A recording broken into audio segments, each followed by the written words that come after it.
India has consistently and strongly raised with the Bangladesh government the threats and targeted attacks on Hindus and other minorities. Our position on the matter is very clear. The interim government must live up to its responsibility of protecting all minorities.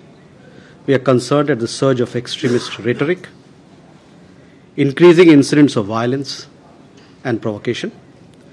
We once again call upon Bangladesh to take all steps for the protection of minorities. We see ISKCON as a globally well-regarded organization with a strong record of social service.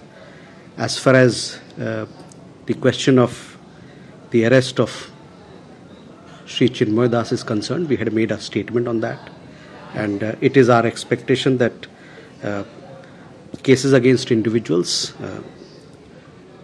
as far as they are concerned, these legal processes are underway, and we hope and we expect that these processes will be dealt in a fair, just and transparent manner, ensuring full respect of their legal rights of these individuals and all those who are concerned. We've made our position very clear as far as the situation of minorities, Hindus and minorities in Bangladesh is concerned, and we have raised this matter with Bangladesh. কোনো সংস্থা নিষিদ্ধ করার কোনো আলোচনা সরকারের মধ্যে হয়নি।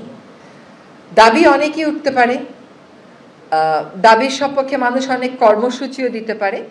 ব্যক্তির অপরাধের সাথে সংস্থার অপরাধকে আমরা জড়িয়ে ফেলছি না। এখন একটা সুনির্দিষ্ট অভিযোগের ভিত্তিতে একজনকে গ্রেফতার করা হয়েছে, তার ব্যাপারে একটা আইনি প্রক্রিয়া চলছে। তিনি অভিযুক্ত হতেও পারেন, অভিযুক্ত নাও হতে পারেন, সেটা আদালত দেখবে। ইসকনের কলকাতা শাখার ভাইস প্রেসিডেন্ট রাধারমন দাস বাংলাদেশের অন্তর্বর্তী সরকারের এই প্রতিক্রিয়া নিয়ে কি বলেছেন দেখুন। এটা খুব ওয়েলকাম স্টেপ, ওয়েলকাম ডিসিশন। আর অ্যাকচুয়ালি আমরা খুব ডিস্টার্ব ছিলাম যখন শুনলাম কি যে সরকারের এজি যিনি যখন স্টেটমেন্ট দিয়েছিলেন হাইকোর্টে, তো আমরা অনেক চিন্তায় ছিলাম, কিন্তু যদি এটা সরকার বলছে, we welcome that step. ISKCON বাংলাদেশের বিরুদ্ধে একটানা মিথ্যে এবং বিদ্বেষমূলক প্রচার চলছে। ইসকনের সুনাম নষ্ট করে সমাজে অস্থিরতা ছড়ানোর চক্রান্ত চলছে। চট্টগ্রামে আইনজীবী সাইফুল ইসলাম আলিফের হত্যার সঙ্গে ইসকনের কোনো সম্পর্ক নেই, তাও কিছু গোষ্ঠীর পক্ষ থেকে এই ঘটনার সঙ্গে ইসকনকে জড়িয়ে দিয়ে মিথ্যে প্রচার চালানো হচ্ছে। প্রতিক্রিয়া ইসকন বাংলাদেশের সাধারণ সম্পাদক চারুচন্দ্র দাসের।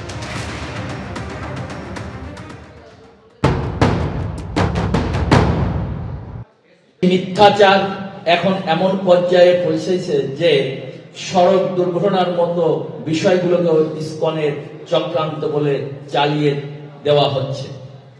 দুঃখজনকভাবে কিছু বিশেষ মহল ইচ্ছাকৃতভাবে আমাদের সংগঠনের বিরুদ্ধে মিথ্যা প্রচারণা চালিয়ে যাচ্ছে এবং ইসকনকে নিষিদ্ধ করার মতো অযৌক্তিক দাবি তুলছে। বাংলাদেশে গত কয়েকদিন ধরে যা চলছে তাই নিয়ে বাংলাদেশের অবস্থা উদ্বেগজনক। এমনই পরিস্থিতি বাংলাদেশের অবস্থা অত্যন্ত উদ্বেগজনক। সংখ্যালঘু হিন্দুরা একেবারেই নিরাপদ নয়। সংখ্যালঘুদের নিরাপত্তা দেওয়ার দায়িত্ব বাংলাদেশ সরকারের। আশা করি বাংলাদেশ সরকার সংখ্যালঘুদের নিরাপত্তার দায়িত্ব নেবে।